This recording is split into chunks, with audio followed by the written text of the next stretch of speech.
Solomon Islands weighs its relationships with the U.S. and China in its upcoming election. Welcome to VOA Asia Weekly. I'm Chris Casquejo in Washington. That story's coming up, but first making headlines. U.S. President Joe Biden signed an executive order on Wednesday to enhance protection of American sensitive data from biometrics to finances. Biden is targeting curbing commercial data brokers to prevent the sale of information to foreign adversaries like China and Russia. The Justice Department aims to collaborate with Homeland Security to develop safety standards to prevent foreign adversaries from collecting data. Thousands of South Korean trainee doctors refused to return to work on Thursday after the government warned they could face medical license suspension and prosecution. In response, South Korea plans to deploy military and community doctors to hospitals to support the healthcare system. Two-thirds of the nation's medical interns and residents have walked off their jobs for 9 days to protest the government plan to increase the number of medical students next year. Japan's birth rate hit a record low in 2023, falling for the 8th consecutive year. Government data released on Tuesday indicates a 5.1% decline in births from the previous year. The government plans to take unprecedented steps to address what officials are calling a critical situation. Indian Prime Minister Narendra Modi on Tuesday revealed the 4 astronauts for the country's ambitious space mission, Gaganyaan.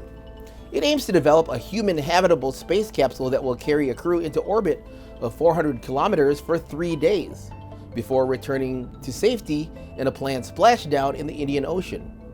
India is attempting to become the 4th country to send a crewed mission into space after the US, Russia, and China. The U.S. company Maxar Technologies released a satellite image revealing a new floating barrier in the South China Sea. It blocks the mouth of a shoal where the Chinese Coast Guard recently claimed to have driven off a Philippine vessel for illegally intruding into waters claimed by Beijing. Solomon Islands residents go to the polls April 17th to elect their national leadership. The elections could be consequential not only for the islanders, but also for the United States and China, as VOA's Jessica Stone reports.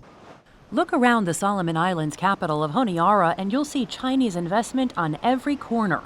The 10,000-seat National Stadium used in the 2023 Pacific Games, backed by $220 million in Chinese investment.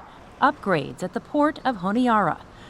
And a spacious Chinese embassy which opened 1 year after the Solomon Islands ended its diplomatic ties to Taiwan in favor of Beijing, under the leadership of Prime Minister Manasseh Sogavare, whose Our Party is hoping to maintain power in April's national elections.